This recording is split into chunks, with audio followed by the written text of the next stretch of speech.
Aqueles que eu não vi ainda, boa noite, novamente. Que você possa abrir agora tanto a sua Bíblia quanto o seu coração, quanto a sua mente, para que nós possamos ser exortados, para que nós possamos ser ensinados, para que nós possamos ser alimentados pela palavra de Deus.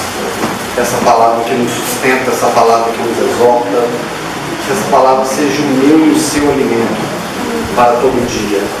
Amém?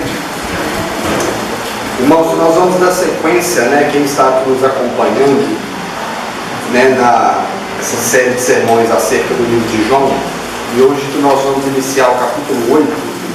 Te convido aí a abrir a sua Bíblia, no capítulo 8.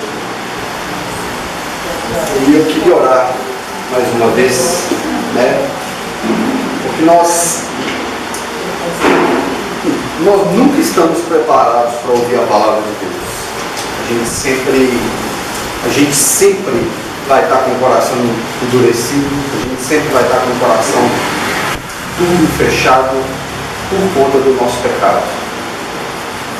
Mas é o Espírito Santo que nos possibilita ouvir, entender e a aprender um pouco mais acerca de Deus.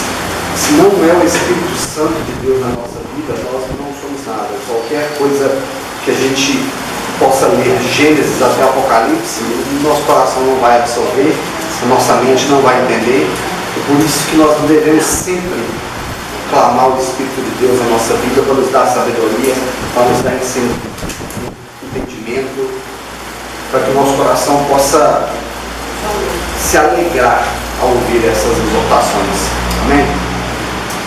Eterno Deus, Pai Todo-Poderoso, estamos diante da Tua palavra, Pai. E somos gratos a Ti, Senhor, pela oportunidade de podermos mais uma vez ouvir aquilo que o Senhor tem a dizer conosco. Abre, Senhor, o nosso coração, abre, Senhor, a nossa mente, e que Teu Espírito Santo nos capacite, nos ilumine, nos dê condições intelectuais e espirituais ao ouvir a Tua palavra, Senhor. Abençoa a Tua igreja, Pai, essa noite. Abençoa esse que nos fala, que não sabe falar, que não sabe pregar. Que o Senhor possa usar-me segundo a Tua vontade, para a exaltação do Teu santo nome, para a edificação da Tua igreja. É o que nós te pedimos, Senhor, essa noite, em nome do Teu Filho Jesus. No ano passado o pastor Wagner terminou a exposição do capítulo 7, e hoje nós vamos, se assim Deus permitir, caminhar até o versículo 30, se assim for da vontade de Deus. A passagem muito conhecida, tenho certeza que todo mundo já leu, já ouviu, e que eu quero ressaltar aqui alguns pontos. Antes da gente iniciar a nossa leitura progressiva, tem um ponto aqui muito importante para nós e curioso acerca do contexto histórico dessa passagem, que muitos historiadores dos séculos passados, até mesmo do início da igreja, do capítulo 7, versículo 53, até o capítulo 8, do versículo 11, muitos historiadores não afirmam que essa passagem possa ter sido escrito por João. Isso é um ponto histórico, só para a gente conhecer um pouco mais dessa historicidade, porque essa passagem, esse relato do capítulo 7, versículo 53, até o capítulo 8, versículo 11, ela não foi encontrada nos textos originais. Então se acredita que algum discípulo de João, alguém possa ter escrito isso.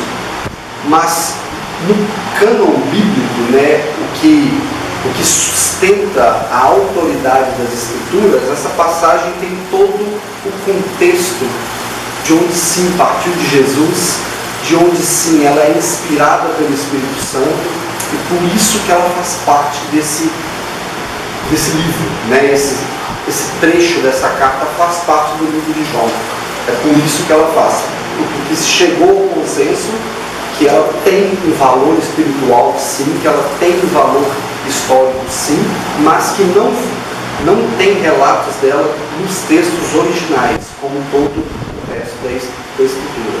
Mas a gente entende que se Deus permitiu os autores escreverem isso e relatar, né, na Bíblia, é porque Ele queria nos ensinar, Ele queria nos exortar e nos falar acerca dessa passagem. Amém?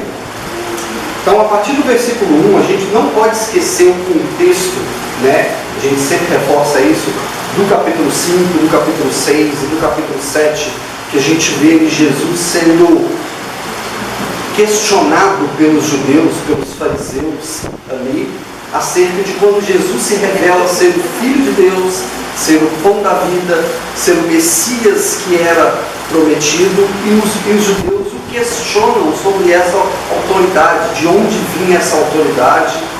E a gente viu no capítulo 7 que Jesus foi realmente questionado pelo fato dele ter curado um homem no templo, né, num dia de sábado, né, ter curado ali no tanque, né, ele fez milagres dentro do templo, ele curou um homem no tanque. Então os judeus estavam questionando por que ele fazia aquilo, com que autoridade, realmente questionando quem era ele. Então é nesse contexto que a gente entra no capítulo 8, para a gente não perder aí a ironia do que é. Então, a partir do versículo 1, acompanhe comigo aí nessa leitura progressiva, a gente vai lendo trechos e estudando um pouco disso. No versículo 1, nós temos assim: Jesus, no entanto, foi para o Monte das Oliveiras.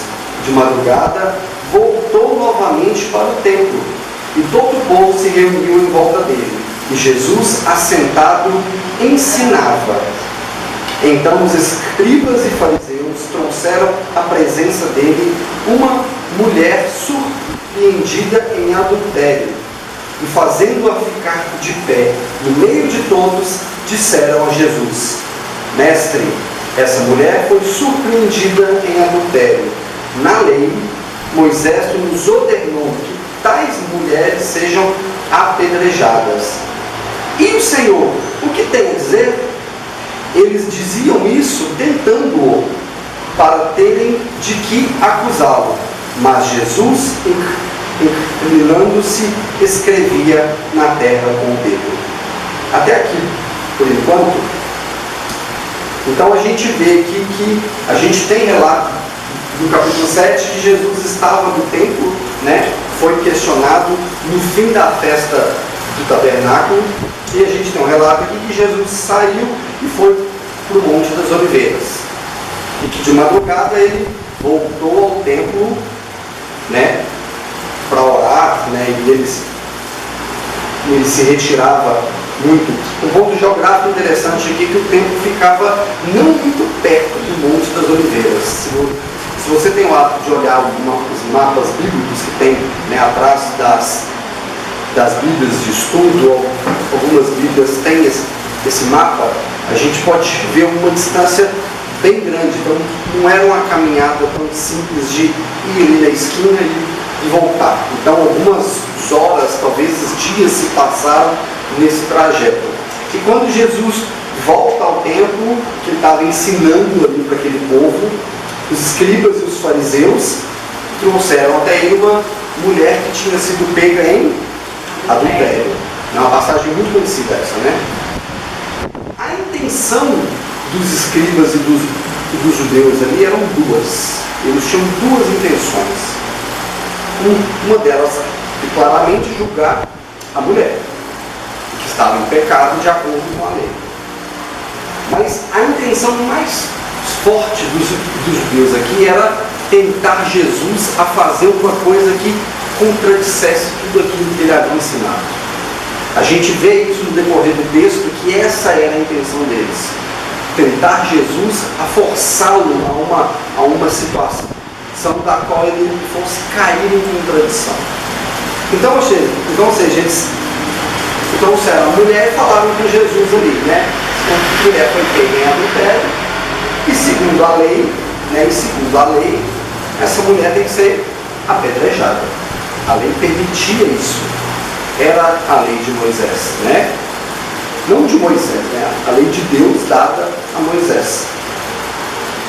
E Jesus estava sentado, escrevendo ali no chão alguma coisa, né? E desse mesmo jeito ele continuou, que até onde a gente viu aqui. Então, o que a gente tem que ter em mente aqui para a gente compreender esse pequeno trecho é a situação tensa que estava entre os judeus e entre Jesus. Nós vimos claramente no capítulo 7 qual era a intenção dos judeus com Jesus: matá-lo. Essa era a intenção dos judeus. Eles queriam matar Jesus e precisavam de um motivo mais claro para isso. Porque de todas as maneiras que eles tentaram acusar Jesus, eles não conseguiram. Eles não tinham argumento suficiente. Mas eles tinham dois argumentos mais fortes que Jesus refutou isso. Nós vimos isso no início do capítulo 7, que era a questão da lei, né, que eles estavam querendo matar Jesus, e a intenção de matar já era a quebra da lei. E o segundo ponto que eles estavam querendo acusar Jesus era de ter curado aquele homem no dia de sábado. Então, existia uma relação tensa, muito tensa, o sentimento daqueles que estavam naquele momento no templo entre Jesus, os escribas, os fariseus, era algo muito tenso, muito difícil de suportar. E a intenção deles era matar Jesus. Isso não pode fugir da nossa mente. E quando eles ressaltam que, diante da lei, aquela mulher que deveria ser apedrejada, a gente volta lá no livro de Levítico, não precisa abrir não, lá em Levítico, capítulo 20, versículo 10, diz assim: se um homem cometer um adultério com uma mulher de outro homem, ou com a mulher do seu próximo, tanto o adultério dele quanto o adultério dela terão de ser condenados e eles executados. Então, olha só, a lei diz que tanto o homem, tanto a mulher, os dois que cometeram o adultério, os dois deveriam ser condenados e executados. Mas os fariseus aqui, os escribas, só trouxeram diante de Jesus a mulher. Ou seja, a intenção deles não era o cumprimento da lei fidedigna. Se eles quisessem cumprir realmente a lei, eles tinham que ter trago também o homem. Então os fariseus já estavam falhando. A gente tem aqui, os fariseus, os judeus, a gente vê que a intenção deles não era o cumprimento total da lei. Eles tinham a intenção de acusar Jesus e de fazer ele se contradizer. Em Deuteronômio, capítulo 22, versículo 22 a 24, tem assim: se um homem for surpreendido deitado com a mulher de outro, os dois terão que morrer, o homem e a mulher que se deitou. Eliminem o mal no meio de Israel. Se numa cidade um homem se encontrar com uma jovem prometida em casamento e se deitar com ela, levem os dois à porta daquela cidade e os apedrejem até a morte. A moça, porque estava na cidade e não gritou por socorro, e o homem, porque desonrou a mulher de outro homem. Elimine todo o mal do meio de vocês. Na lei é rígida, né? A gente vê que é uma situação pesada, né? Que te levou os dois e apedrejar até a morte.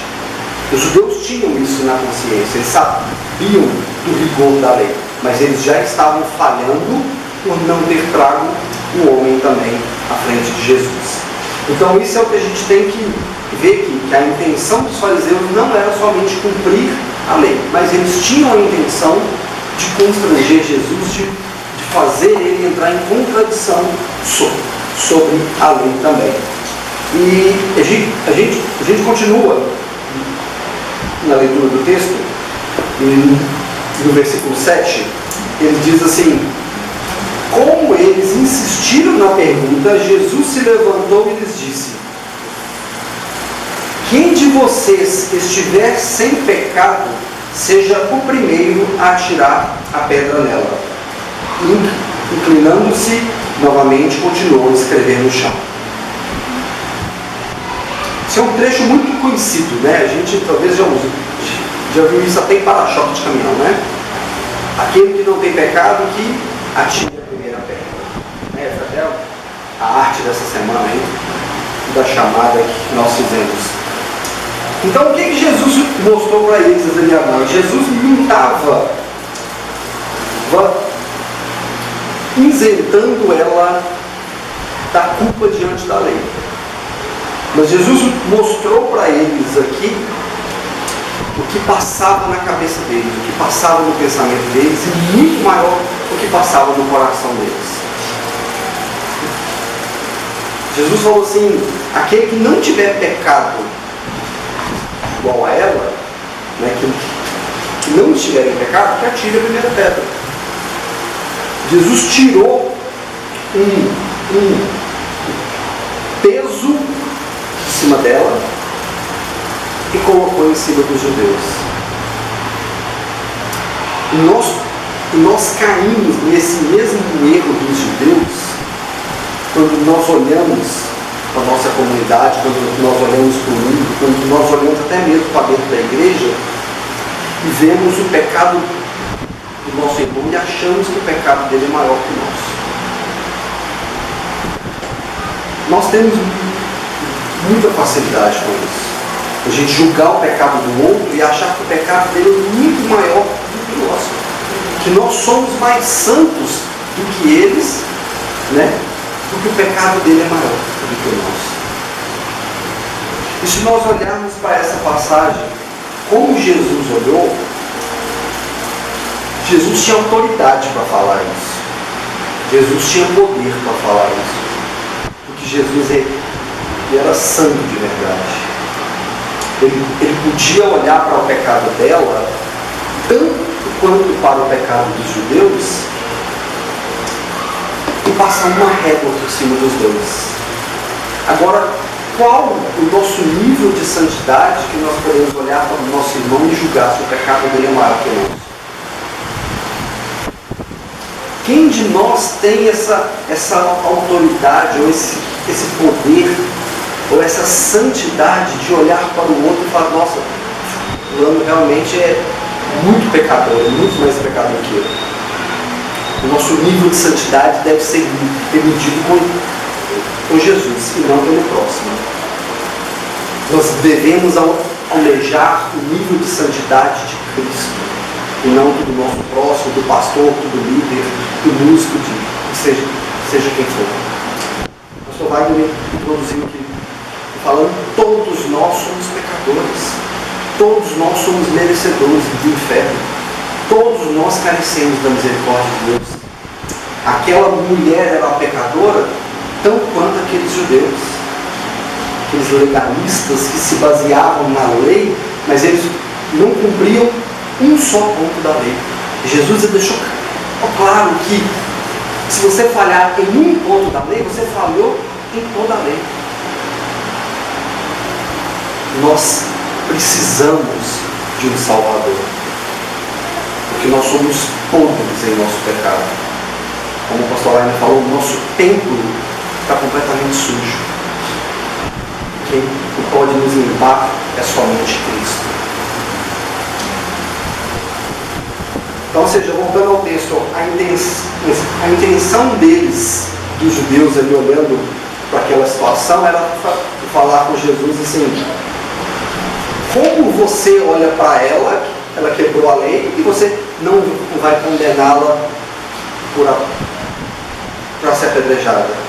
E Jesus falou com eles de forma indireta, falou assim: já que vocês não têm pecado, atirem a primeira pedra.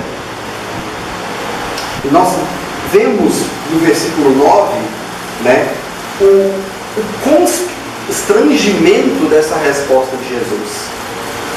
Jesus aqui constrangeu a todos com os seus pecados. Eles queriam acusá-los, mas ninguém tinha moral ou santidade suficiente para apedrejar aquela mulher. E olha o versículo 9, o que nós temos aí relatado. Mas eles, ouvindo essa resposta, foram saindo um por um, a começar pelo mais velho até os últimos, ficando só Jesus e a mulher ali diante dele. Todos nós aqui temos certeza que nenhum daqueles judeus esperavam a resposta daquela. Nenhum. Talvez eles imaginavam qualquer outra coisa. Mas Jesus os constrangeu, apontando para eles o coração deles. E nós devemos ser constrangidos pelo nosso coração. Porque nós somos falhos, nós somos pecadores.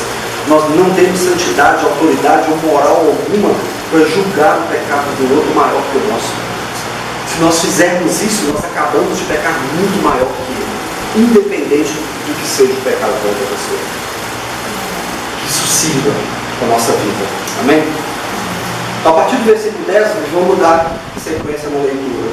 Levantando-se Jesus, perguntou a ela: mulher, onde estão eles? Ninguém condenou você? E ela respondeu: ninguém, Senhor. Então ele disse: também eu não condeno. Vá e não peques mais. Muito conhecido esse versículo também, né? Nós já devemos ter ouvido isso inúmeras vezes. Jesus mostrou para ela que ninguém, que todos que estavam ali acusando ela, não tinham moral para acusar, porque todos estavam em pecado também. E Jesus mostra aqui, fala assim, e ela respondeu: ninguém me acusou. E ele disse assim: e eu também não condeno. Se Jesus tivesse parado aqui, se o relato bíblico tivesse parado aqui, nós teríamos uma outra visão do Evangelho, uma outra visão da fé cristã. Porque a gente pode olhar aqui assim: Jesus não condenou o pecado dela. Não condenou. Realmente. Então Jesus também não pode condenar o meu pecado. Então eu posso viver do jeito que eu quiser, porque Ele vai me perdoar. Eu não vou ser condenado. Mas o versículo continua, e é isso aqui que deve trazer alguma aplicação na nossa vida. E Jesus respondeu para ela: eu também não te condeno, mas vá e não peques mais. É aí que está o grande problema da nossa vida. De Gênesis a Apocalipse, a grande mensagem é o chamado ao arrependimento dos seus pecados e o abandono deles. Você se arrepender do pecado não é tudo, é o essencial. Mas você deve abandoná-lo. E é isso que a Bíblia nos chama a fazer: a matar o velho homem, a morrer para a nossa carne, a carregar a nossa cruz e seguir. Mas não peques mais. Jesus chamou aquela mulher a um arrependimento, a uma mudança de vida, a uma mudança de prática. E é isso que nós somos chamados todos os dias: a abandonar os nossos pecados, abandonar a velha vida e mudar de vida. As cartas de Paulo são cheias de exortações disso. Aquele que mentia, não minta mais, mas fale a verdade. Aquele que roubava, não roube mais, mas passe a trabalhar. Aquele que adulterava, não adultere mais, mas passe a amar e a respeitar o seu próximo. Esse é o chamado do Evangelho à nossa vida: é nos arrependermos do nosso pecado e abandonarmos as velhas práticas. É para isso que Jesus falou para essa mulher: abandone a sua velha vida e não peque mais. Isso tem que ser uma vida prática para nós, porque senão de nada valeu o nosso arrependimento. O arrependimento traz uma mudança de vida, uma mudança de mente, e isso deve ser prático, não somente teórico. Amém? Quando nós olhamos para essa passagem aqui, a gente entende que a mudança de vida, ela mostra para nós que nós realmente entendemos a verdade do Evangelho. Porque o sangue de Cristo naquela cruz pagou os nossos pecados. E se nós continuamos a viver da velha maneira, o sangue de Cristo foi derramado em vão. Como nós podemos olhar para a cruz e ver o sangue de Cristo derramado e continuar a viver da velha maneira? Vivendo no mesmo pecado, vivendo nas mesmas práticas, vivendo do mesmo modo que antes de nós entendermos o Evangelho, nós não mudamos em nada. O sangue de Cristo é valoroso demais para ter sido derramado em vão. Nós somos chamados a esse arrependimento e a essa mudança de vida todos os dias. Amém? Amém. No livro de Lucas, capítulo 5, Jesus disse assim, lá no versículo 31, Jesus respondeu: não são os que têm saúde que precisam de médico, mas sim os doentes. Eu não vim para chamar os justos, mas chamar os pecadores ao arrependimento. Nós somos chamados ao arrependimento. Nós entendemos que o nosso pecado foi a causa da morte do Filho de Deus. É por isso que nós o abandonamos. É por isso que nós detestamos o pecado. É por isso que diariamente nós devemos abandonar o velho homem, abandonar as velhas práticas, como aquela mulher foi exortada diretamente por Jesus, que ele disse a ela: eu não te condeno, vá e não peques mais. A leitura continua no versículo 12, para a gente continuar. E de novo, então, Jesus falou dizendo: eu sou a luz do mundo. Quem me segue não andará nas trevas, pelo contrário, terá a luz da vida. Ou seja, Jesus estava falando dentro daquele tempo para todos aqueles judeus, aqueles escribas que ainda estavam ali, e certamente falando para a mulher também. Eu sou a luz do mundo. Aquele que anda comigo não anda mais em trevas, porque não pode existir união entre trevas e luz. Nós temos isso em João, em Salmos, em Mateus, em Coríntios, em 2 Coríntios. Paulo fala também que não pode haver união entre trevas e luz, porque quando a luz chega às trevas, as trevas não existem mais.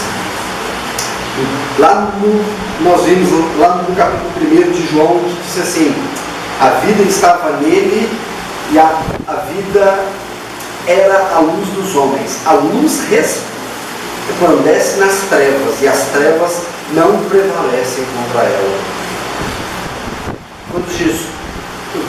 Quando Jesus chegou ao mundo e se revelou como a luz, aquele que creu nele não vivia mais em trevas. Não tem condições de haver trevas onde há luz, porque a luz é Cristo, e Cristo é maior do que qualquer pecado. Amém? Em Salmo 18 diz assim: tu, Senhor, mantém acesa a minha lâmpada, meu Deus transforma em luz as minhas trevas. Salmo 18, versículo 28. O salmista aqui relata claramente que Deus é poderoso demais para poder habitar nele e ainda existir trevas dentro dele. A luz de Deus resplandece em nós. Quando nós nascemos de novo, quando o Espírito Santo de Deus faz morada em nós, só existe luz. As trevas devem ser abandonadas. A gente deve abandonar essas velhas práticas. Amém? No versículo 13, dando sequência, então os fariseus lhes disseram: você dá testemunho de si mesmo. O testemunho que você dá de você não é verdadeiro. E olha a situação, Jesus aqui mais uma vez, se referiu a si mesmo como a luz do mundo. Nos capítulos anteriores ele disse que ele era o pão da vida, que ele era o Messias prometido, que ele era o Filho de Deus e que ele e Deus eram um só. Jesus dava testemunho de si, do Pai. E os judeus não criam que esse testemunho que Jesus dava era válido. Por que eles não criam? Porque a lei mostrava que para um testemunho ser válido, e precisava de mais de 2 testemunhas. Os judeus tinham a lei guardada em si. Isso ninguém pode negar. E é até hoje. Né? Por isso que eles não creem que Jesus é o Messias, o Filho de Deus. E eles aguardam o Messias até hoje. Como o judeu tem em si esse ponto da lei, eles não acreditavam em Jesus, porque Jesus dava testemunho de si mesmo. E somente ele falava que ele era o que ele afirmava que ele era. Jesus afirmou que ele era o pão da vida, que ele era a luz do mundo, que ele era o Messias prometido, que ele era o Filho de Deus. E quando nós vemos aqui no versículo 13, aqui, que ele está falando que o seu testemunho não é válido, eles têm isso em mente. E lá em Deuteronômio 19, versículo 15, diz assim: uma só testemunha tu não poderá se levantar contra alguém por qualquer iniquidade ou por qualquer pecado, seja qual for que cometer. Pelo depoimento de 2 ou 3 testemunhas se estabelecerá o fato. Então, ou seja, a lei diz que para um fato ser dado como verídico, como verdadeiro, precisava de 2 ou 3 testemunhas. E Jesus falava sozinho de si. Então, para eles, o testemunho dele não era válido. Esse é o contexto que estamos lendo. Então, fiquem com isso aí em mente. Do versículo 14 em diante, olha só que situação. E Jesus respondeu. Jesus respondeu acerca de quê? Sobre o testemunho, né? Que foi o que os judeus inquiriram ele aí no versículo 13. Então, no versículo 14, Jesus respondeu: ainda que eu dê testemunho a respeito de mim mesmo, o meu testemunho é verdadeiro, porque eu sei de onde eu vim e para onde eu vou, mas vocês não sabem de onde eu venho e nem para onde eu vou. Vocês julgam segundo a carne, eu não julgo ninguém. E se eu julgo, o meu juízo é verdadeiro, porque não sou só eu que julgo, mas eu e o meu Pai, o que me enviou. Também na lei de vocês está escrito que o testemunho de 2 pessoas é verdadeiro. Eu dou testemunho de mim, e o Pai que me enviou também dá testemunho de mim. Então, olha só, o argumento de Jesus é: o que eu digo a respeito de mim é verdadeiro, porque eu sei quem eu sou, eu sei de onde eu vim, eu sei para onde eu vou. E vocês não sabem nada de mim, vocês não acreditam em mim. E ele continua a se defender pela lei. Ele fala: a lei diz que o testemunho de 2 pessoas é verdadeiro, e eu dou testemunho de mim, e o Pai também dá testemunho de mim.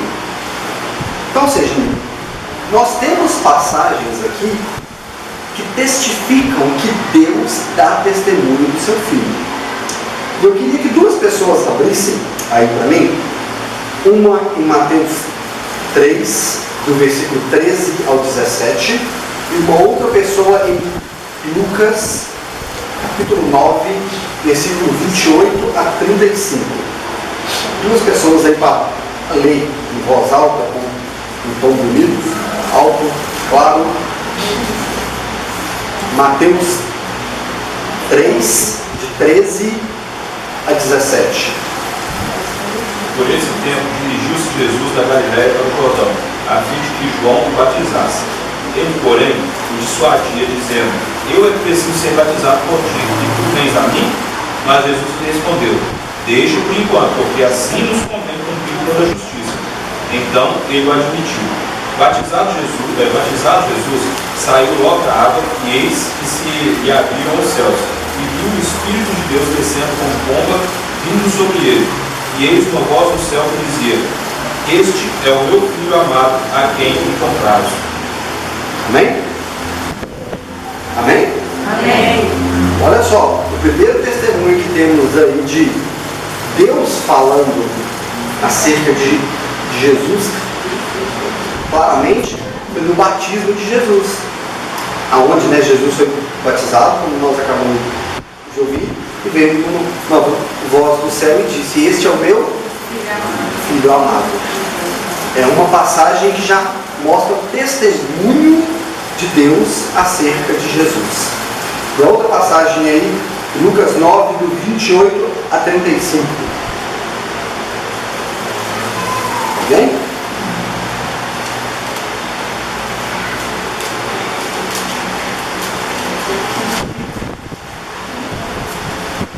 Cerca de 8 dias depois de proferidas essas palavras, tomando consigo a Pedro, João e Tiago, subiu o monte com o propósito de orar.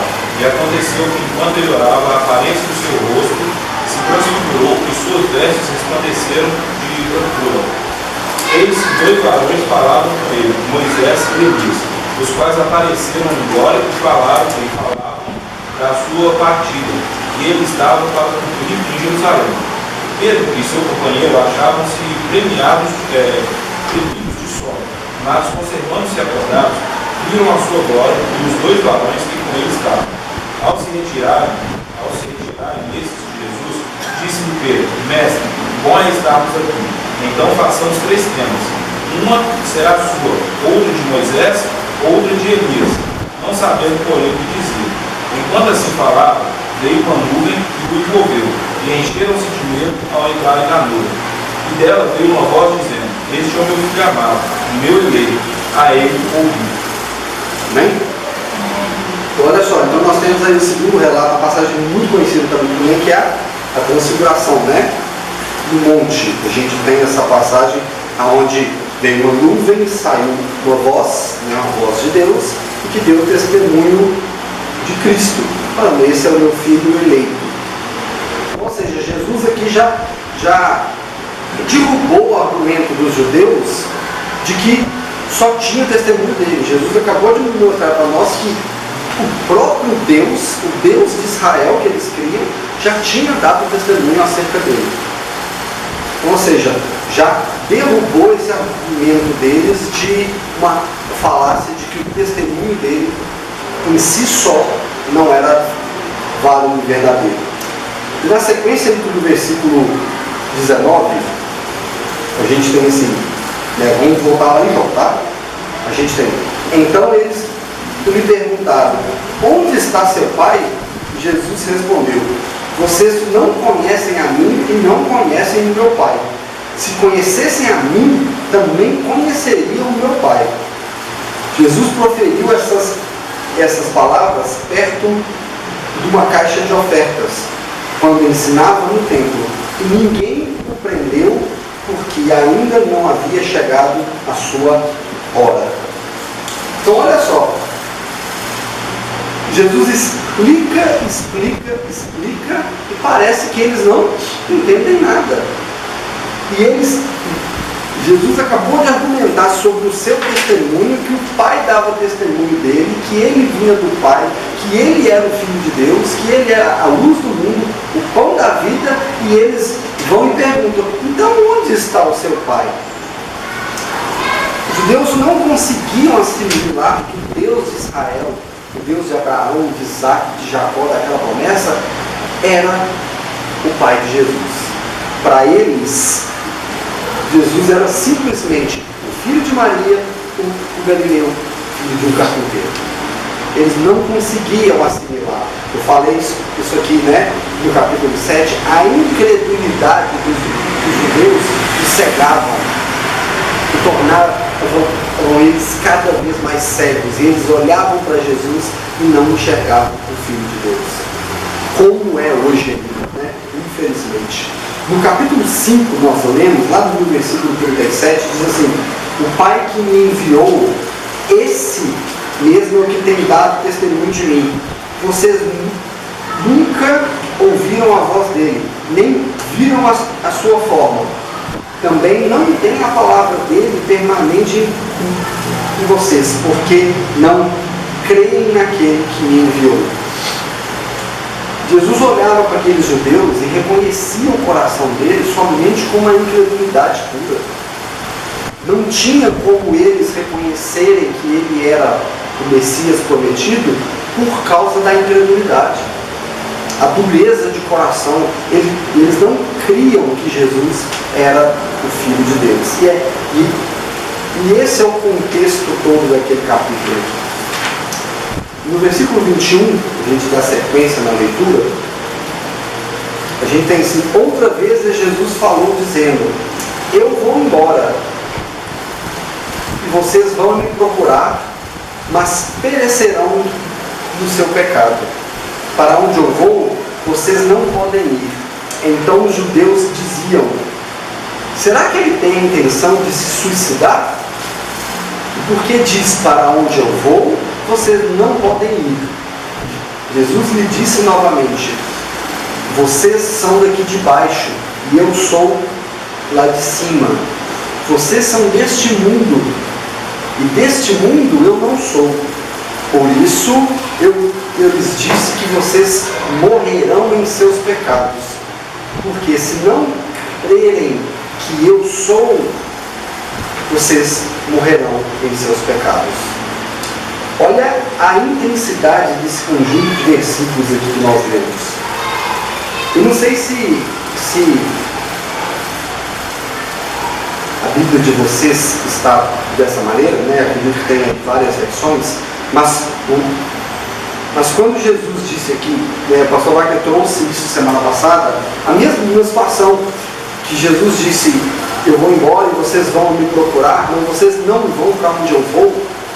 E ele repete isso no capítulo 7 e no capítulo 8 para dar uma ênfase de que ele não era daquele mundo e que ele não pertencia àquele mundo, que ele era o Filho de Deus e aqui não era a sua terra, não era o seu mundo.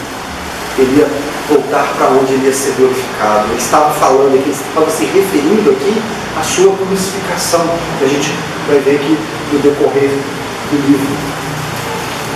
E eu não sei se na Bíblia de vocês, quando ele se refere aí ao eu sou, se está em letra maiúscula, né? Acho que a maioria das Bíblias deve estar assim. Quando ele diz isso aqui, ele está se referindo a uma mesma forma lá em Êxodo 3, capítulo 14, quando Deus se revelou a Moisés através da sarça, né? A gente tem essa passagem assim: disse Deus a Moisés: eu sou o que sou. E disse mais: assim você dirá aos filhos de Israel. Essa passagem aqui, não sei se vocês se recordam, é quando Deus diz a Moisés: você vai no faraó, vai mandar o teu povo ir, se apresenta ao povo que o Deus estou convocando todo mundo, vou resgatar, você vai ser o libertador. Esse é o contexto. E ele diz assim: mas como que eu vou falar? A que Deus que eu vou me referir? E ele diz: eu sou. Deus se apresenta como eu sou. E Cristo se revelou aqui a esses judeus da mesma forma como eu sou. Ou seja, ele estava em pé de igualdade com o Pai. Ele e o Pai eram um só. Olha a autoridade como Cristo se refere àqueles judeus. Aí ele ortoga para si essa semelhança com o Pai, essa igualdade com o Pai. Quando ele disse assim, no versículo, a partir do versículo 23, ele disse: vocês são daqui de baixo e eu sou lá de cima. Então, ou seja, vocês são da terra e eu sou do céu, eu vou estar lá em cima. E ele diz: vocês são deste mundo e eu não sou deste mundo, porque eu lhe disse que vocês morrerão em seus pecados. Isso aqui serve para nós, e muito. Isso aqui se aplica na nossa vida todos os dias. Porque ele continua no versículo dizendo assim: porque se não crerem que eu sou, ou seja, se não crerem que Jesus é o Filho de Deus, que Ele é o Messias prometido, e que Ele é o único caminho, que Ele é a verdade, que Ele é a vida, todos nós morreremos em nossos pecados.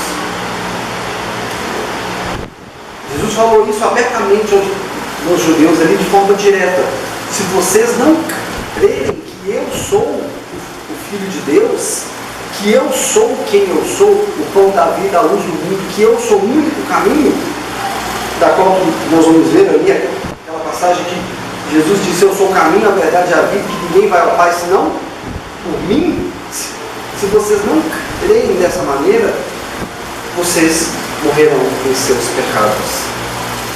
E isso é para a nossa vida.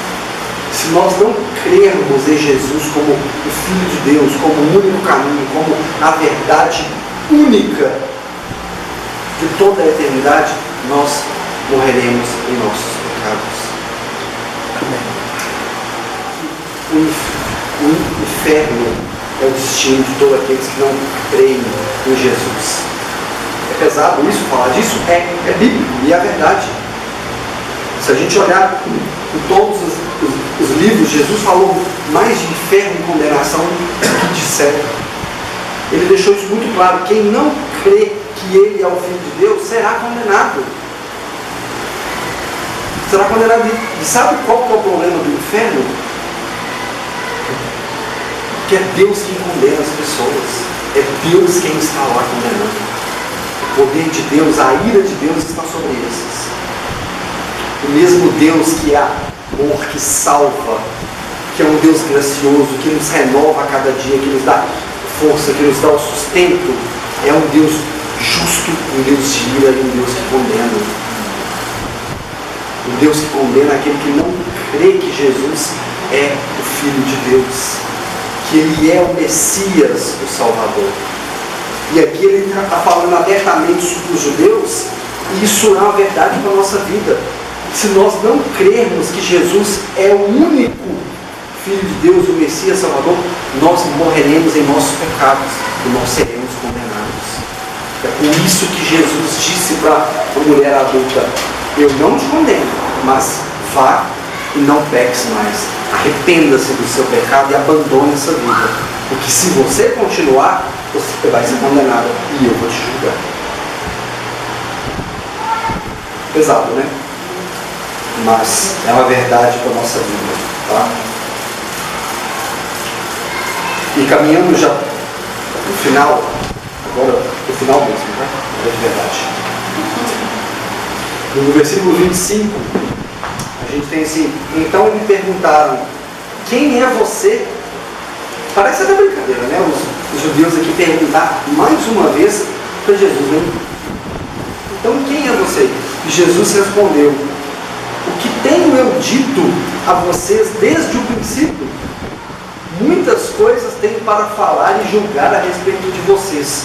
Porém, aquele que me enviou é verdadeiro. De modo, as coisas que dele ouvi, essas coisas digo ao mundo. Eles não entenderam o que Jesus falava. Novamente, a incredulidade deles e a incredulidade do mundo impede de que nós temos sabedoria para entender o que Jesus está dizendo.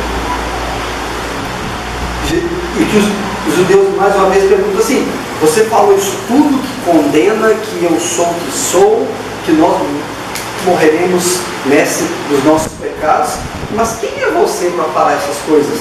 Eles ainda não criam que Jesus é o Filho de Deus. É claro isso aqui no texto. A dureza de coração e a incredulidade deles, o legalismo de se basear somente na lei e na própria lei, eles tropeçavam com os seus corações duros, impedia eles de ver a graça e a misericórdia de Deus na vida de Jesus Cristo. Eles não tinham essa condição de enxergar ali Jesus como o Filho de Deus. E quando Jesus está falando a partir do versículo 28, acompanha novamente, então Jesus disse: quando vocês levantarem o Filho do Homem, então saberão que eu sou e que nada faço por mim mesmo, mas falo como o Pai me ensinou. E aquele que me enviou está comigo, não me deixou só, porque eu faço sempre o que lhe agrada. E no versículo 30, para a gente finalizar, ele diz: e quando Jesus disse isso, muitos creram nele. Que olha só para onde Jesus está apontando aqui. E quando vocês levantarem o Filho do Homem, Jesus está apontando para quê? Para a sua crucificação, a sua morte. Quando vocês levantarem o Filho do Homem, vocês saberão verdadeiramente que eu sou. Novamente ele se referiu a isso. Você pode ver na sua Bíblia o eu sou em letra maiúscula. Ele se referiu como a Deus, que eu sou, eu e Deus temos igualdade. Vocês saberão que eu sou o Filho de Deus e que não faço nada por mim mesmo, mas que eu falo tudo aquilo que meu Pai me ensinou e me enviou para fazer. Ou seja, muitos dos judeus, eu disse isso há 2 domingos atrás, muitos dos que estavam com Jesus só creram que ele era verdadeiramente o Messias após a sua ressurreição. A dureza do coração, os próprios irmãos de Jesus, nós temos relato que Tiago, o que escreveu a carta, que era irmão de Jesus, ele só creu após a ressurreição de Jesus. Ou seja, Jesus está falando aqui que depois da minha morte, depois da minha crucificação, depois da minha ressurreição, quando vocês me levantarem aos céus, vocês crerão em quem eu sou. Vocês saberão verdadeiramente que eu não faço nada por mim, mas que eu faço tudo aquilo que o Pai me enviou para fazer. E a morte e crucificação de Cristo é o ápice da glória de Deus. Ali está o mais alto ponto da glória e da misericórdia de Deus sobre nós. A crucificação de Cristo trouxe a salvação dos nossos pecados. Não é de todo mundo, de toda a história? Não. Somente daquele que crê que Ele é o Filho de Deus. Quando nós lemos lá em João 3,16, que Deus amou o seu Filho ao mundo, que enviou o seu Filho para morrer por todo aquele que nele crê. Agora, no mesmo capítulo, no versículo 36, a gente vê que aquele que não crê no Filho de Deus já está condenado e está sob a ira de Deus. Isso é uma verdade para a nossa vida. A morte de Cristo não pode ser levado como um simples fato histórico. Não foi qualquer acontecimento, foi o acontecimento que salva vidas. Em João 12 ele diz assim: mas eu, quando for revelado na terra, atrarei todos a mim, a sua igreja, a todos aqueles que crê verdadeiramente em Jesus. Esses serão atraídos a Ele, esses serão levados até Ele, esses terão os seus pecados perdoados e esses herdarão a vida eterna. Essa é a promessa. É isso que faz com que a obra de Cristo seja tão grande e tão maravilhosa. Cristo morreu naquela cruz não para realizar os nossos sonhos, não para nos dar uma vida confortável, não para nos dar uma vida de sucesso, não para fazer de nós mais felizes. Cristo morreu naquela cruz para pagar os nossos pecados, para nos dar salvação. Então, erroneamente, muita gente tem em mente que vir à fé a Cristo vai te trazer uma vida feliz, vai te trazer uma vida próspera, vai trazer um casamento maravilhoso, vai te trazer um emprego maravilhoso, uma casa, um carro do ano. Não! Se Deus quiser fazer isso com você, Ele vai fazer. E glória a Deus por isso. Mas quando você vem a Cristo, é para você entender que você é um pecador miserável, que precisa de um Salvador. Porque se você não se arrepender do seu pecado, o seu destino é o inferno. A morte de cruz foi um escândalo para os judeus por isso. Porque ninguém imaginava que o Filho de Deus podia ser crucificado. E a morte do Filho de Deus trouxe para nós salvação, trouxe vida eterna. Trouxe alegria independente do que a situação que nós estejamos vivendo, na fartura, na escassez, nós somos felizes porque temos esperança na vida eterna. E é o Filho de Deus que garante isso para nós. E louvado seja o nome de Cristo. Amém? Feche seus olhos por um instante. E eterno Deus, Pai Todo-Poderoso, nós ouvimos a Tua palavra, Pai. Nós somos constrangidos pela Tua verdade, pelo Teu ensino, pela Tua misericórdia sobre nós pecadores. Nós te clamamos, Senhor, perdão dos nossos pecados,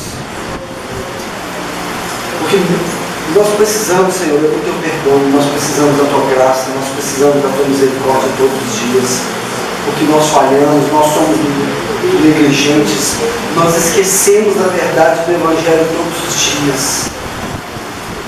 O sangue do Teu Filho foi derramado naquela cruz.